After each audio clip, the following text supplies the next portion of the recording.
Clarence Featherson, contestant number 6.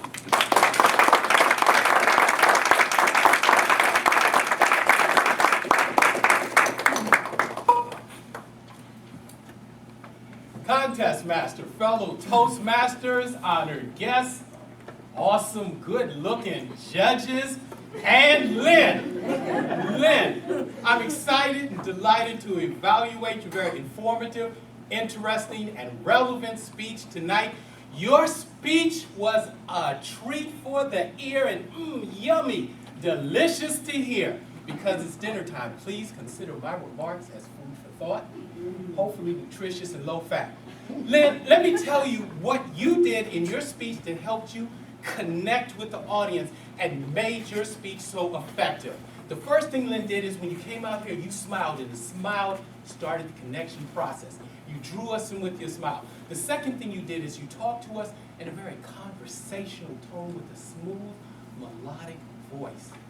Your organization was outstanding. You took us from point A to point B to point C, and the only thing that topped your organization was your use of notes. You didn't have any. And because you didn't have any notes, it allowed you to use all of the speaking area. Now, as effective and delicious as your speech was, I have some suggestions for improvement. I think we'll add a little hot sauce and make it even more delicious and make it more effective and help you connect even better with audiences in the future. So let me tell you what some of those suggestions are. Number one, what I'd like to see is your gestures tended to be a little bit repetitive. Throughout the speech, you tended to use some of the same gestures. I say just vary them a little. When you're talking to the audience, when you're talking about connections, instead of here, maybe reach into the audience. Give us an air hug. When you're talking about you, touch yourself. Oh, not like that. No. I meant touch your heart. Show sincerity. Another thing I'd like to see is a little more purposeful movement. What you did is you talked, great. You planted. You wanted to include everyone, fine, but you came over here. You planted and made your points.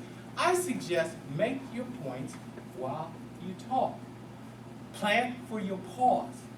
It makes more points, and that way it's more purposeful movement. The other thing is now, as smooth and melodic as your voice is, the danger with your voice is that your voice might lull an audience to sleep because you spoke at the continuous tempo of about 35 miles an hour. It was a pleasant ride, and there were no bumps. Bumps help to keep us engaged. Sometimes I would have liked to see a little more volume variation and a little slow and a little fast. When you talk to us about tiptoeing at the beginning, speak easy. In New York, show me a tiptoe. That would break up some of the variation. But to summarize, overall, I thought your speech connected with us, and again, delicious to hear, a treat for the ear.